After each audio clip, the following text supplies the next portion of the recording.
In this movie, I'll introduce you to the Recolor Artwork dialog box, which really is one of the best features in all of Illustrator. So as you can see, I've got a total of 8 versions of my t-shirt.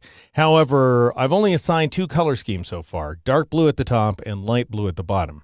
In the end, I want every single one of these t-shirts to be colored differently.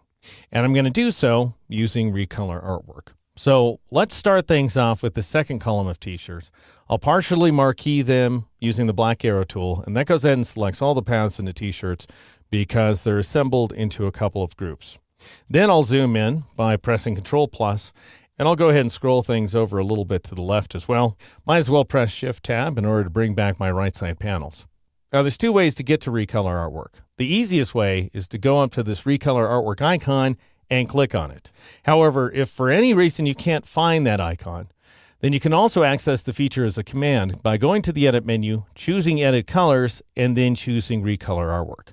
Either way, that'll bring up this whopping big Recolor Artwork dialog box.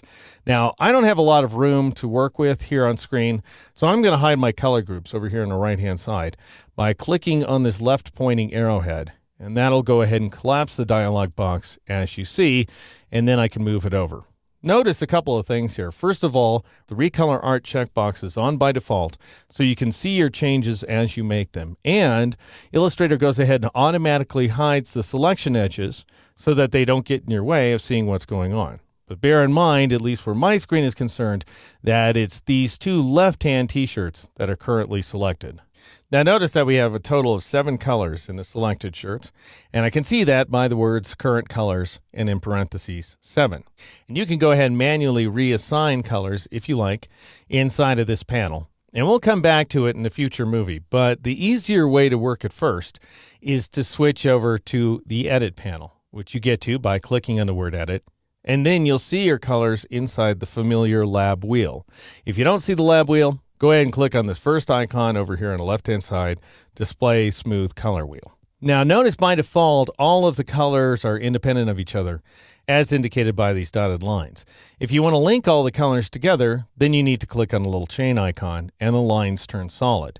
And now I can go ahead and drag these colors to a new location, like so, and Illustrator goes ahead and automatically recolors my artwork. Now, just so I can better see what I'm doing, I'm going to switch from the CMYK sliders to HSB, that is Hue, Saturation, Brightness.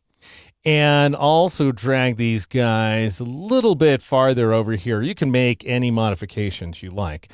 Now, let's say I'm noticing that these creases inside the orange shirt at the bottom are a little bit light and they lack saturation as well. But for the life of me, I don't know which one of these circles corresponds to those folds.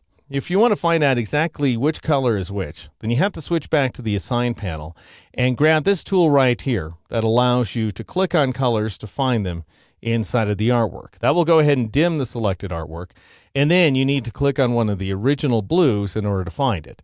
So this bottom blue is that dark text, this next blue up is the folds inside the top shirt, and the next one up is the background of the top shirt, and then we've got the light letters, and then finally this second to top one here, those are the folds in the t-shirt, which corresponds to this shade of brown.